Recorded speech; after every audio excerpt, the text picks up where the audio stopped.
So let me share with you some of the other things that we're seeing and hearing, and I'll talk about three different markets.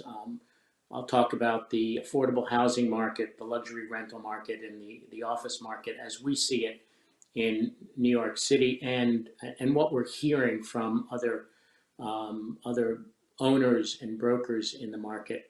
As far as the rental market goes, I think I talked about the stability of the market. Businesses are having a hard time making ends meet, and those that are, we're working with them on rent deferral plans. But interestingly, is the impact that this is having on the leasing market. I'll give you an interesting case in point. We have a building in Manhattan that is in lease up, and we were projecting rents in the 90s. And we are negotiating with one tenant right now who's come back to us with a rent that's 20% lower than what we were projecting at that time.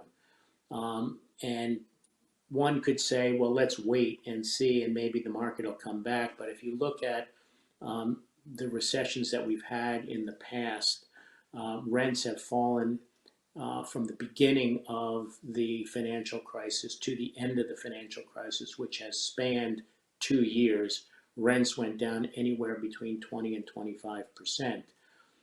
We don't have the luxury of waiting 2 years before the market begins to recover. So do we swallow the bitter pill and do a deal with this tenant who happens to be a good credit tenant? Or do we wait the 2 years? Our lenders and our partners, as well as ourselves, are of the opinion you make hay while the sun is shining. So if we have a tenant today, a good quality tenant that's willing to pay a reasonable rent, you take what you have and you move on, because who knows what the future will bring. And then the condominium market. We have had all sorts of varying points of view as to whether the condominium market, particularly in our price range, which is in the $1 to $4 million price range, what sort of a discount are you going to have to give tenants? Pre-COVID, we were giving 5% discounts, 7% discounts.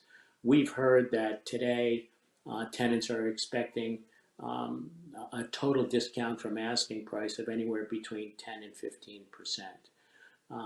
And so then you have to think about whether or not it makes sense to continue along the path as a condominium, or does it make more sense to convert it to a rental? And those are some of the analyses that I referred to earlier that we're going through.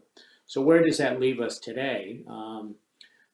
We have to manage our existing portfolios, and that's what we're doing, and coming up with alternative rental plans, sale plans, financing plans, and that's going to be ongoing for the next 60, 90, 120 days. But where are the opportunities? We're starting to see opportunities on the debt side, and anybody that's been through this before knows that the cycle begins with the purchase of debt, where the equity may be gone, lenders' positions are impaired, and there's an opportunity to go in and buy the debt, work with the existing sponsors, or to the extent that they have no money and they too may be under stress, take the building over and remarket the building or manage the building in a way to recover not only the debt that you purchased, but hopefully to live to another day. And I think that's where the opportunities are going to be in the next 3 to 6 months. It takes that long, maybe even longer, before there is actual equity capitulation. And as we have seen, unfortunately, I've been through several of these downturns. I started this business in 1993, which was on the backside of a very significant real estate depression. And then we went through another one in 1998, another in 2001, and then another one in 2008, and then another today. And it takes a couple of years before the market starts to capitulate and assets become available.